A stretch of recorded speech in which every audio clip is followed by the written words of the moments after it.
Assalamualaikum warahmatullahi wabarakatuh. Shalom Om Swastiastu, Namo Buddhaya, Salam Kebajikan. Perkenalkan, saya Nanda Sari Panuangi dari Desain Produk Angkatan 2020. Di sini saya akan memaparkan mengenai produk yang telah saya buat untuk ujian akhir mata kuliah Studio Social Design.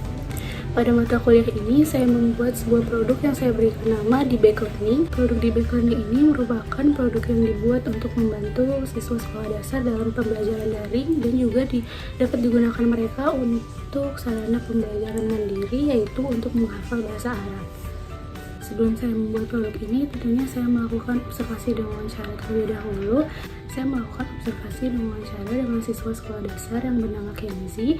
Ia duduk di bangku kelas 5 SD. Kemudian setelah melakukan observasi dan wawancara, saya membuat mind mapping. Tujuannya agar saya bisa menetapkan masalah apa saja yang dialami oleh siswa tersebut. Nah, dari mind mapping ini saya mendapatkan permasalahannya bahwa siswa tersebut mengalami kesulitan dalam menghafal bahasa Arab dikarenakan perbedaan bahasa dan juga huruf.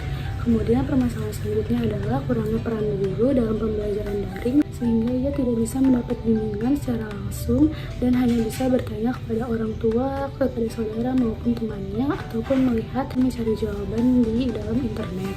Permasalahan yang selanjutnya adalah di mana ia merasa metode pembelajaran yang dilakukan secara daring ini sangatlah monoton, itu di mana guru hanya memberikan catatan ataupun sesekali memberikan tugas. Setelah menetapkan masalah, saya membuat rumusan masalah bagaimana sarana belajar yang dapat memudahkan siswa sekolah dasar dalam belajar dan menghafal kosakata bahasa Arab. Kemudian produk ini dapat digunakan secara mandiri, memiliki fitur audio di mana dalam wawancara siswa tersebut lebih mudah untuk menghafal apabila dengan cara mendengar. Kemudian produk ini dapat digunakan dengan bantuan elektronik dan juga bisa digunakan tidak hanya di rumah tetapi di tempat-tempat lain. Setelah itu saya membuat solusi dengan membuat desain yang memiliki konsep dapat digunakan secara mandiri, menciptakan suasana tenang saat belajar, kemudian dapat dibawa berpergian dan juga eye-catching atau menarik untuk anak-anak. Kemudian saya juga melakukan studi fungsi di mana produk ini dapat digunakan tidak hanya di rumah tapi juga di tempat-tempat lain, mudah untuk disimpan di dalam lemari ataupun ditaruh di atas meja belajar. Dan produk ini juga memiliki fitur tambahan yaitu audio berupa speaker dan juga buku catatan. Ini untuk menunjang anaknya dalam belajar dan menghafal. Dan untuk perawatannya ini bisa menggunakan tisu kering dengan cara dilap permukaannya. Kemudian setelah saya membuat konsep desain dan juga studi fungsi, di sini saya membuat sketsa ide atau ide alternatif untuk produk yang akan saya buat. Di sini saya membuat sketsa ide sebanyak 5, namun untuk yang terpilih itu ada 2. Untuk desain pertama ini memiliki bentuk seperti laptop sehingga mudah untuk dibawa dan juga dipindahkan karena memiliki grip. Nah, untuk yang kedua ini seperti docking, dimana nanti gadget yang dipakai untuk pembelajaran ini bisa ditaruh di docking tersebut. Karena adanya 2 desain yang terpilih ini, saya diharuskan untuk membuat desain lagi yang memiliki karakteristik seperti laptop dan juga seperti docking. Untuk desain terpilih ini saya buat seperti bentuk tas, dikarenakan tas ini bisa melipat seperti laptop. Kemudian saya bikin deck ini untuk tempat menaruh elektronik.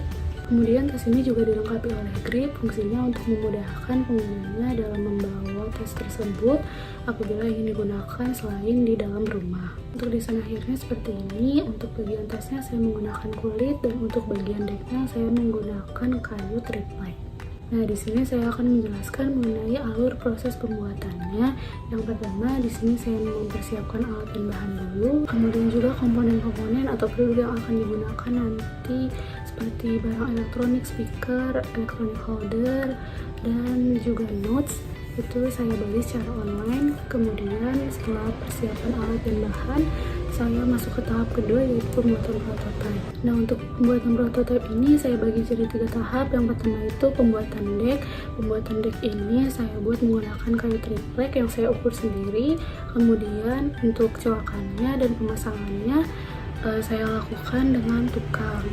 Setelah terbentuk jadi box atau deck, kemudian saya cat menggunakan cat akrilik. Setelah pembuatan deck selesai, selanjutnya saya membuat tas. Tas ini saya buat dengan menggunakan kulit imitasi. Pembuatan tas ini saya ukur dan saya tempel sendiri, namun supaya lebih rapi saya jahit di tukang reparasi sofa. Setelah kedua komponen deck dan juga tas selesai, saya lanjut untuk menempelkan kedua komponen tersebut menggunakan lem Korea. Setelah saya satukan dua komponen tersebut, saya baru memasang grip dan juga perekat tas tersebut supaya tidak mudah terbuka, yaitu saya menggunakan velcro. Setelah tahap pembuatan prototipe selesai, di sini saya lanjut untuk tahap uji coba. Di mana tahap uji coba ini saya bagi menjadi dua lagi, yaitu tahap uji coba saat pemakaian untuk pembelajaran daring, dan yang kedua itu tahap uji coba untuk pemakaian sebagai tas jinjing. Kemudian untuk pemakaiannya sebagai berikut. Untuk pemakaian seperti biasa, yang pertama produknya bisa langsung dibuka, kemudian kita bisa menaruh HP dalam electronic holder.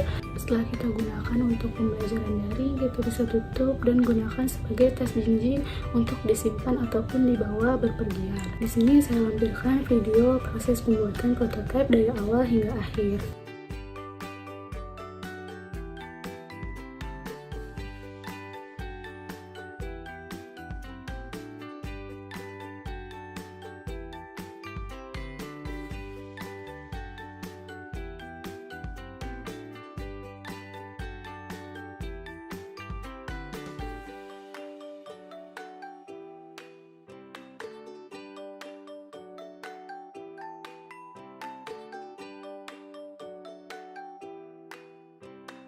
Baik, cukup sekian pemaparan mengenai konsep dan juga proses pembuatan di bag learning ini.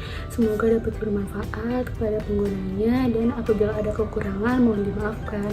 Terima kasih. Wassalamualaikum warahmatullahi wabarakatuh.